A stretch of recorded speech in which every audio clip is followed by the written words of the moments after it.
How's it going, people? Welcome back to the channel. Hope you're good. Hope you're well. It's another match reaction. It's Newcastle at St. James Park, and it's a big one. We all saw the start of the season. We all said, oof, that could get sticky. But we also saw the start of the season and said, that is a big opportunity there. You come out of that 5-6 game patch and you're looking good in the league. Then the remaining 32 or so games left of the season, you know, you can be quite optimistic about them. But currently, we've dropped 5 points. And those 5 points dropped leave us 5 points behind the Liverpool side, who have won all their games this season without really excelling across a 90-minute performance, without their star-studded summer signings hitting the ground running in a Florian Wirtz, for example. I know Ekatike's got a few goals under his belt and went mad during the week with his celebration, taking his shirt off, red card, suspended for this coming weekend's game against Crystal Palace. But Liverpool, so far, so good. If you're a Liverpool fan, if you're an Arsenal fan, if you're a Manchester City fan, or even a Chelsea fan that has some hope or had some hope of potential league success this year, yeah, we're looking at Liverpool and saying, how? But Palace away is a difficult one for them. Like I said, the Newcastle game is big enough. It's big enough on its own in isolation. St. James Park is tough enough. But when you couple it up with the drop points so far, when you couple it up with Liverpool being 5 points clear of us already this early on in the season, this game has, picked up more bite than it probably needs to have so early on in the season. Newcastle as well, on the flip side, they haven't started the season well. Outside looking in, I'm not a Newcastle fan. Maybe Newcastle fans will tell me different, considering they had quite a turbulent summer. But they've only won one Premier League game. So this game, this Sunday, I'm going to be keeping an eye on that Liverpool Palace game. But I can't lie to you guys. I've been keeping an eye on every single Liverpool game this season, and every single time I've got to wash my face come the final whistle, because last minute goals, penalties in the last 10 minutes, a free kick against us at Anfield, Liverpool have been pulling it out the bag. So as much as I've been keeping a keen eye on them, how keen that eye is moving forward, I'm not too sure. But Palace will be another one that I look at, considering they play a day before us and considering it's going to have big impact. I don't know what makes Newcastle at St. James Park bigger: a Liverpool win against Palace or a Liverpool loss against Palace. Drop points or 3 points. What makes it bigger?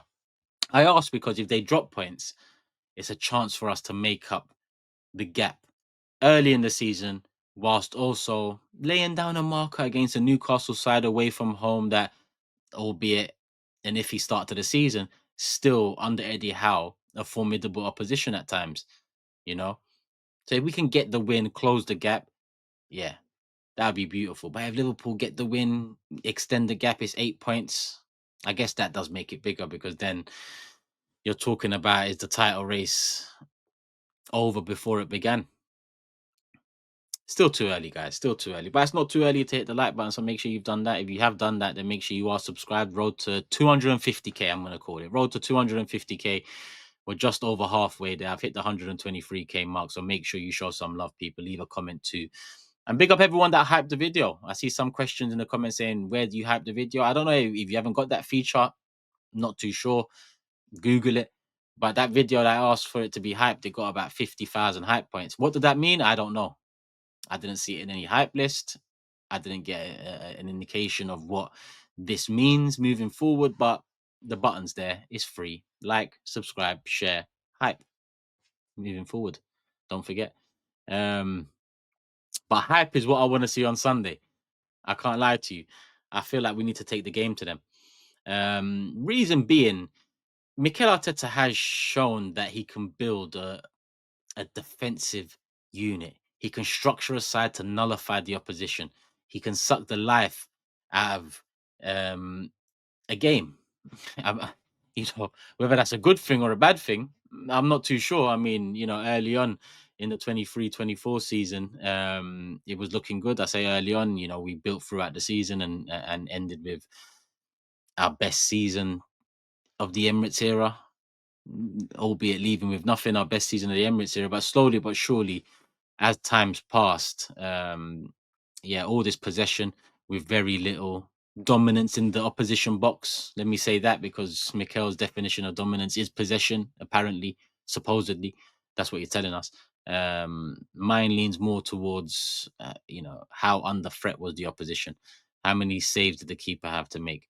How many last ditch tackles? How many blocks? How many clearances off the line? How many, you know, you get the drift, people. Um, so Arteta's shown he can do that side. What he needs to show now is he can build and attack. And what I mean by build and attack is I don't mean the players, because I feel like we've got the players now. I would have liked an out and out left wing in the summer, but like I said, Liverpool, Man City, Chelsea, whoever it is across world football could always do with one more. That's just part and parcel of football and the nature of us fans. But in terms of personnel, I believe he's built the unit. What I mean by building on the defense in terms of games, 90 minutes, is patterns of play, speeding up that transition a bit, taking a bit more of a risk. Dare I say, lift the handbrake or put the handbrake down. What am I saying? The opposite. And I'm a driver. Imagine that. Put the handbrake down. You know, let's get this. Let's get this. Let's get this moving. And Port Vale, I looked at the lineup and I thought we're gonna be moving. And move, we did little in that game. 2 shots on target in the first half, one of them being a goal, and 2 shots on target in the second half, one of them being a goal. So yeah, it wasn't exactly the most exciting performance against Port Vale. With the lineup selected, I thought I expected more. Ranieri and Eze in a midfield three. You think you're gonna get, a bit of on the edge of your seat stuff, but we got very little of that. So, is it right for Mikel Arteta to toy with things in this game? Should he go with what he knows? And what I'm asking here is Marino or Eze. I'm not going to get into the lineups yet. We're gonna get into the lineup shortly. Um, Reason being because I just want to mention one sentence out of Mikel Arteta's press conference, and this is a quote: "We know the test. We know we're going to have to be much more efficient than we have been lately to win the game, and we're going to work on that over the next 2 days." That is honesty, and it's appreciated. You know, I feel like he's had a couple days to calm down since the questions off the back of City and the questions off the back of Port Vale in terms of structuring that midfield and what it should entail in his eyes and what the reality has been. This is a very honest and appreciated answer because it's the truth.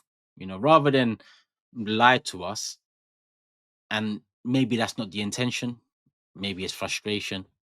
At the end of the day, as much as he's been managing us now for what, 5.5 years, there or thereabouts, in terms of pressure at the highest level, he is now through that door. The expectation is we go on now and win something. And when that expectation comes, the media comes with it. And bigger and better managers have crumbled, have weakened, have flipped under the scrutiny and pressure from the media in this country. So I'll put it down to frustration. Some of those comments off the back of City, and you didn't ask me against Bilbao and attacking goalkeeper and so on. In this press conference, pre-match press conference, we know the test. We know we're going to have to be much more efficient than we've been lately to win the game, and we're going to work on that. That's it. It's accountability. It's identifying, what we've all identified over the course of not just the start of this season, but probably over the course of the last year. Um, it's refreshing to hear that from Mikel. Like I said, he's probably had a couple of days to calm down. And who am I to talk? You've seen my match reactions. I mean, my match reactions are very different to a Forever Arsenal sometimes, and they're very different to my thoughts 2 days later in terms of how they are translated.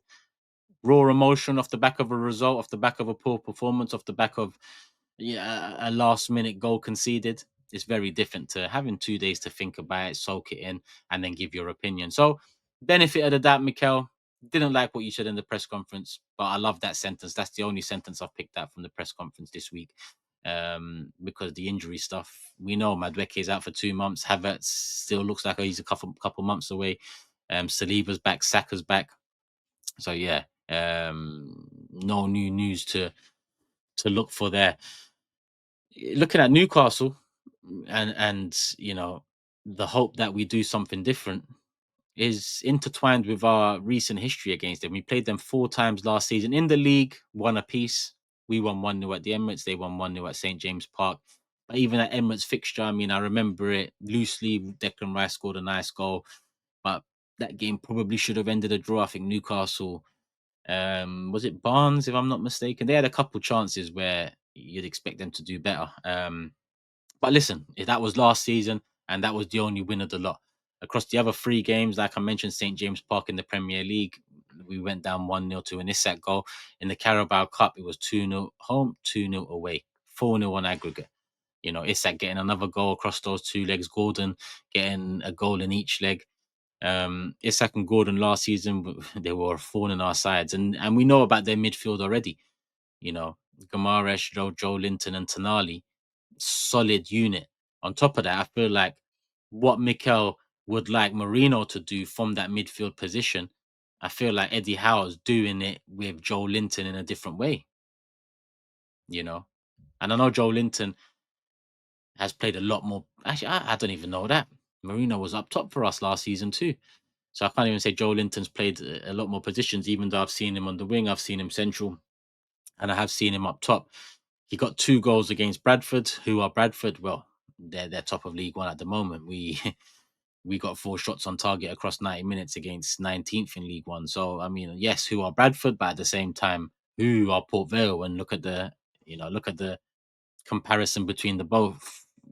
Newcastle absolutely obliterated Bradford, not just by scoreline 4-1. It should have been more. Whereas Arsenal, I think 2-0 was a fair reflection of the game overall. Not many chances, as they probably should have scored the second in the first half. But hey, Port Vale defended well and didn't have much threat. So yeah, I look at the last few games against Newcastle and I feel like what we've gone for hasn't worked. Um, and more often than not, last season it was Partey, Rice, Odegaard midfield. I know Kai Havertz came in for one of those games when Partey started right back for us. So again, it was always based around a physical midfield because we didn't have the resources to really change that up last season unless we fling Ranieri in there. When we know that wasn't going to happen, considering Mikel, he had ample opportunity to do that and didn't do that previously in much lesser games in terms of pressure and level of opposition. So last season he didn't have the resources. This season he does. This season he does. And we're going to talk about lineup. I've done the head-to-heads. I've mentioned what I need to mention from the press conference. Saliba signed a new contract. I'm going to get into that in a separate video. Once that's signed, sealed, and delivered, I'm going to talk because that's amazing news. Surprising news, amazing news. So that's one of the best pieces of news I've heard come out in the Emirates era, if I'm honest with you. That's how big I see that contract extension, and I feel like it needs more than just a few words in the middle of a Newcastle preview. So I'm going to deliver that when Saliba signs and is sealed and it's delivered, and Arsenal probably make a video out of it.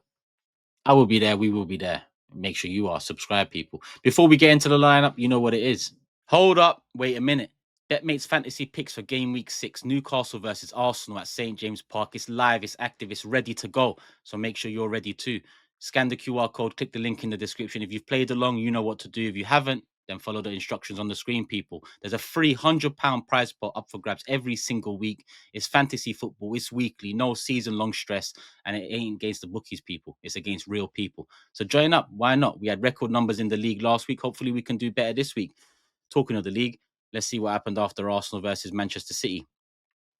Wavy Wiz took home the winnings. Gore and Angar made up the top 3. As you can see, it's paid 20 places. And as you can see, I'm 26th out of 29. Didn't get 9. No change. But we move. Out with the old, in with the new. TurkishLDN-06 is the pot code for this week. You see the squad selection page there. Starting with goalkeeper. I don't mess about. David Raya straight in. Defender, again, no messing about here. Gabriel, hopefully he can get on the end of something and get some offensive points. In midfield, I want to go Eze. Mikel wants to go Marino. I'm going to take the risk. I'm going to go Eze. He might start on the left. He might start on the 10. Mikel might surprise us. Up top, Gyökeres picked every single game week. Next to him, Saka. He's back. And let's hope he gets something under his belt. Midfield, do I go Newcastle here? I need to pick one Newcastle player. But you know what? Declan Rice, I feel like he needs a big game. Let's get him in. Now it's about Newcastle. Let's put Dan Burn in the starting 7. Let's fill out the bench. And once you've selected your 11 players, your 7 starting, click save. Make sure you click join for free. And once you click join for free, you wait, You wait a bit longer and the green tick will be on the screen. Bob's your uncle, people. Your team selection is confirmed. You can make changes up until kickoff, but make sure you get that team early, people. Join up the league. It's free to play. It ain't against the bookies. It's against real people. I'm in the league. I'm looking to do better than last week. I mean, the only way is up, right? Hit the link, scan the QR code. Let's get back to it. Free to play, £100 prize pot every single week. Why not, people? Make it make sense. It's not the bookies, it's against real people. I'm in that league, so scan the QR code, click the link in the description or the pinned comment. Various ways you can enter. Come play. Why not? Line up. There's a couple questions about a couple positions. You know, we all expect MIKEL to go with Marino.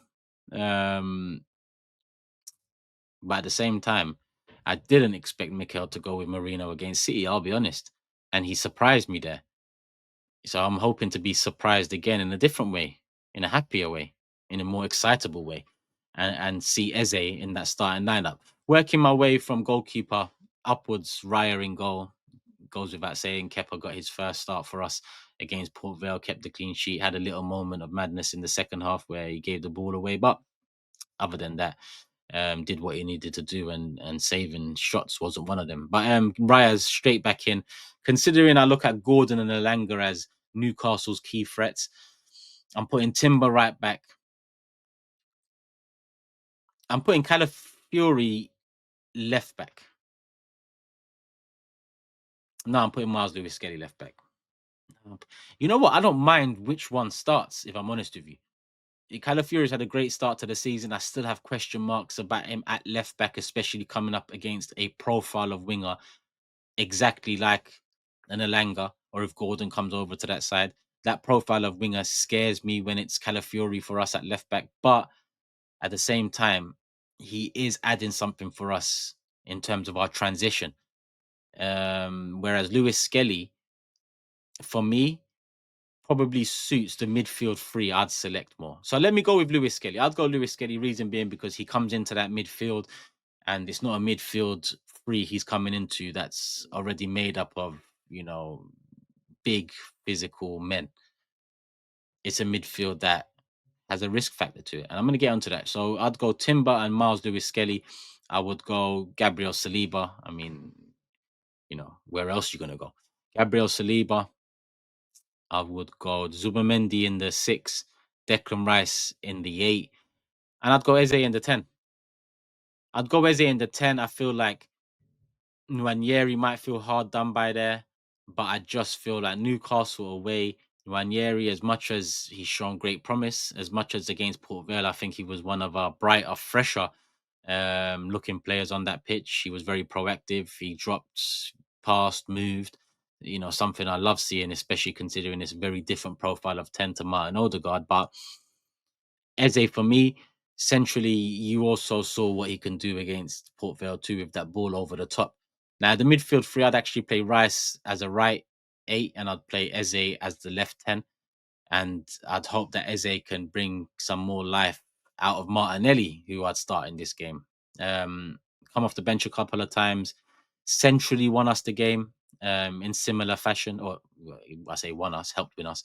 Bilbao and Port and Manchester City, he got the point, a late equaliser. He didn't look good against Port Vale because he was hugging the touchline again. He was back to that position. And he had Eze and Ranieri there. So as much as I'm saying I'd start Eze left 10 and I'd put Martinelli on the left wing, I mean the trial, the test on Wednesday left much to the imagination, as they say. Saka on the other side, he's back. Hopefully the injury problems are behind him. We've got to take care with him too. He's only just come back, and this is an intense game against a very physical side. So we've got to protect a little. And I feel like if you put Eze in the left 10, you're spreading out your threats a bit more, you know. With Eze in the usual right 10 position, I feel like, you know, a lot of the opposition focus is already on a Saka and that side of the pitch. So with Eze there, it's kind of easier for them to manage. Whereas if Eze moves to the left 10, opens up Martinelli a little bit more potentially, and then Saka as well. He is what he is, a beast. So yeah, hopefully Saka can kick on now, both from injuries and goals and assists too. Up top, Victor Gyökeres. I just need us to start creating chances for him, and I think he'll get chances. I think Shaw's out, so it's probably going to be Botman and Dunk. Very good centre back pairing, very physical.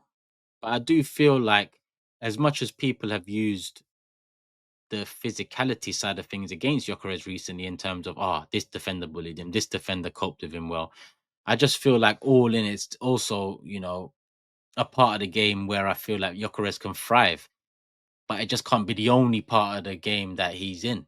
Back to goal, defender, tight. I feel like he can, in certain situations, cope with that. And the whole flat track bully, title he's been given actually bodes well against physical defenders. It's just that, again, the way we're playing hasn't quite been tweaked enough yet, or has been tweaked, but it hasn't translated into enough chances being created. I'm not too sure, but Newcastle's another test for MIKEL to try and work it out. Have I gone a bit too adventurous with Lewis Skelly starting left back, coming into midfield, and allowing Eze to take on a bit more of a free roaming role? When we've got possession, Lewis Skelly, Zubimendi, and Rice being the midfield free, Eze roaming left, right, 10, box crashing, doing what we know he can do and doing what we know he likes to do. Maybe I've gone too adventurous. It's Newcastle away after all, and maybe I've talked for far too long. He's just going to go Marino, and we know what it's going to be from there. Listen, I'm eagerly anticipating 3:30, like I was last week. And I was disappointed at 3:30 last week, not only with Marino starting, but Trossard coming in, Eze not being in the starting lineup too. I feel like you can't be taking out your main threats. Your opposition lick their lips at that sort of a lineup when they're looking at the bench, and there's more threats on the bench than starting. As much as finishers and the importance of them, trust me, opposition are happy that they're not starting the game. So looking forward to 3:30 this Sunday. Looking forward to the lineup. Hopefully I'm surprised in a different way to last Sunday. We'll find out. We'll find out. Hit the like button, people. Make sure you are subscribed. I think I've covered what I need to cover. The importance of the game. I think it's a must win. I don't think the title race starts until January, February, but you know, some races are just one man and they're off. Usain Bolt, you know. Let's not put Liverpool in a Usain Bolt position come January, February, and now with 5 points dropped, and those 5 points dropped being as crucial as they are, 5 points behind Liverpool. I feel like if Liverpool beat Palace, yeah, I've made my mind up. If Liverpool beat Palace, there's more pressure on that Newcastle game. If Liverpool drop points or lose to Palace, there's a lot of pressure on that Newcastle game. Regardless, there's a lot of pressure on the game, people. That's the gist. Hit the like button. Make sure you are subscribed. Love for the love as always, and show BetMate some love. Come join the league, people, before kickoff. Free to play, £100 prize pot. Why not? Make it make sense. Peace.